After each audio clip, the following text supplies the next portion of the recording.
এবার আমরা মেঘালয় থেকে আসার পথে ছোট্ট একটি কী বলা হয় রুট ব্রিজ, গাছের শিকড় এবং তার সঙ্গে একটি ঝর্ণা, সুন্দর ঝর্ণা।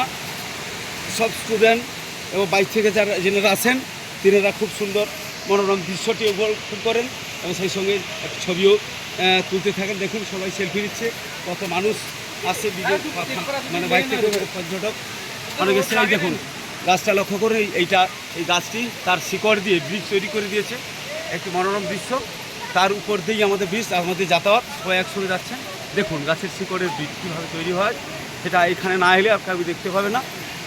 এই আসল দেখুন জনহল চলছে, সেই সঙ্গে একটি সুন্দর ঝর্ণা এই গাছের শিকড়ের মধ্য দিয়ে চলে যাচ্ছে। দেখুন লক্ষ্য করুন, আপনারা দেখতে পাবেন এই সুন্দর বৃষ্টি এবং প্রচুর মহৌষধি গাছ এই জঙ্গলের ভিতরে আছে। এরা ঘুরতে দেখতে হয় সেগুলো এবং একটি লেক পয়েন্ট দেখাতে একটি রেস্তোরাঁ এবং এখানে সুন্দর সুব্যবস্থা ওরা করে রেখেছেন। দেখতে পাচ্ছেন ঝর্ণা, সুন্দর ঝর্ণা ছয়লেছেন এবং রুটের শেষ দৃশ্য, নিচের দৃশ্যটি দেখুন, উপভোগ করুন কি সুন্দরভাবে জল চলে আসছে। শিকড় পুল তৈরি করে মানুষকে যাতায়াত করতে সাহায্য করছে।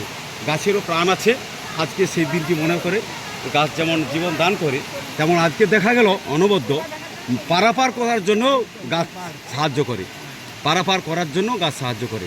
দেখুন একবার ভালো লাগলেই স্পটে একবার আসবেন। ধন্যবাদ। পূর্ব মেদিনীপুর থেকে নমস্কার, পূর্ব মেদিনীপুর থেকে ডাক্তার স্বপন জানা এবং সঙ্গে আমাদের শান্তিদা দেব।